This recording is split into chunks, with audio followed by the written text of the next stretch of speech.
હજારો વર્ષોથી ભારતની પશ્ચિમ દિશામાં અરબ સાગરની લહેરો એક ગૂઢ રહસ્યને પોતાની અંદર છુપાવીને બેઠી છે. એક એવી નગરી જેનું વર્ણન મહાભારતમાં સુવર્ણ દ્વારકા તરીકે કરવામાં આવ્યું છે. દાયકાઓ સુધી આ વાતને માત્ર એક પૌરાણિક કથા કે કવિની કલ્પના માનવામાં આવતી હતી. પરંતુ શું આ નગરી ખરેખર ઇતિહાસનું એક એવું પાનું છે જે સમુદ્રમાં ડૂબી ગયું? આજે વિજ્ઞાન અને પુરાતત્વશાસ્ત્ર આ સવાલનો જવાબ શોધી રહ્યા છે.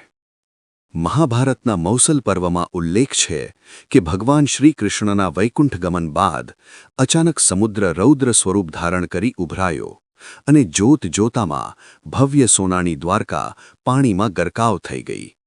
પાંડુપુત્ર અર્જુન પોતાની નજરે આ દ્રશ્ય જોઈ રહ્યો હતો. સદીઓ વીતી ગઈ, પણ આ ઘટના માત્ર પુસ્તકોમાં જ જીવંત રહી. પરંતુ 1963માં જ્યારે પુરાતત્વવિદોએ જમીન પર ખોદકામ કર્યું, ત્યારે તેમને પ્રાચીન સભ્યતાના અંશો મળ્યા, જેણે સંશોધકોને દરિયાની અંદર ડોકિયું કરવા મજબૂર કર્યા.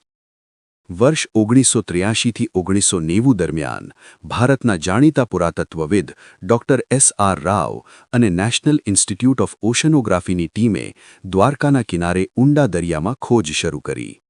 જ્યારે ગોતાખોરો દરિયાની 20થી 40 મીટરની ઊંડાઈએ પહોંચ્યા, ત્યારે જે દૃશ્ય સામે આવ્યું તેણે આખી દુનિયાને સ્તબ્ધ કરી દીધી.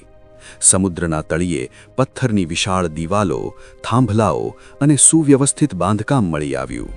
આ કોઈ કુદરતી ખડકો ન હોતા, પણ માનવ નિર્મિત સ્થાપત્યની સાબિતી હતી. સૌથી મોટો પુરાવો અહીંથી મળેલા પથ્થરના સેંકડો લાંગરો છે. આ લાંગરોનો આકાર અને બનાવટ સૂચવે છે કે પ્રાચીન સમયમાં દ્વારકા વિશ્વનું સૌથી વ્યસ્ત અને મોટું બંદર હતું, જ્યાંથી મેસોપોટેમિયા અને ઇજિપ્ત જેવા દેશો સાથે વેપાર થતો હતો. આ લાંગરોની સંખ્યા એટલી મોટી છે કે તે સમયની આર્થિક સમૃદ્ધિની ચાડી ખાય છે. જ્યારે આ અવશેષોનું કાર્બન ડેટિંગ અને થર્મોલ્યુમિનિસન્સ પરીક્ષણ કરવામાં આવ્યું, ત્યારે ચોંકાવનારા આંકડા સામે આવ્યા. કેટલાક નમૂના તો 3500 વર્ષ તો કેટલાક 9000 વર્ષ સુધી જૂના હોવાનું જણાયું.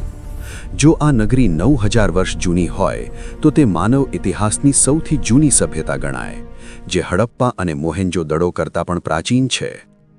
હવે પ્રશ્ન એ થાય છે કે આટલી ભવ્ય નગરી ડૂબી કેવી રીતે? વૈજ્ઞાનિકો પાસે આના બે મજબૂત કારણો છે. પહેલું કારણ છે ગ્લોબલ વોર્મિંગ. છેલ્લા હિમયુગના અંત પછી બરફ પીગળવાથી સમુદ્રની સપાટીમાં 100 મીટર જેટલો વધારો થયો હતો, જેને કારણે કિનારાના અનેક વિસ્તારો ડૂબી ગયા. બીજું કારણ કોઈ ભયાનક સુનામી અથવા ભૂકંપ હોઈ શકે છે. પુરાણોમાં જેને સમુદ્રનો કોપ કહ્યો છે, તે કદાચ આ જ કુદરતી હોનારત હતી.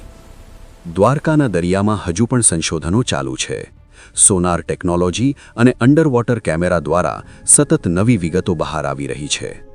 ભલે આજે સોનાના મહેલો જોવા ન મળતા હોય, પણ પથ્થરોના એ અવશેષો પોકારીને કહી રહ્યા છે કે મહાભારત માત્ર એક કથા નથી, પણ જીવંત ઇતિહાસ છે. શ્રદ્ધા અને વિજ્ઞાનનો આ સંગમ સાબિત કરે છે કે સત્ય ક્યારેય ડૂબતું નથી, તે સમય આવે સપાટી પર જરૂર આવે છે. આજે પણ દ્વારકાના કિનારે ઊભા રહીએ ત્યારે એ ભવ્ય ભૂતકાળની અનુભૂતિ થયા વગર રહેતી નથી. જય દ્વારિકાધીશ.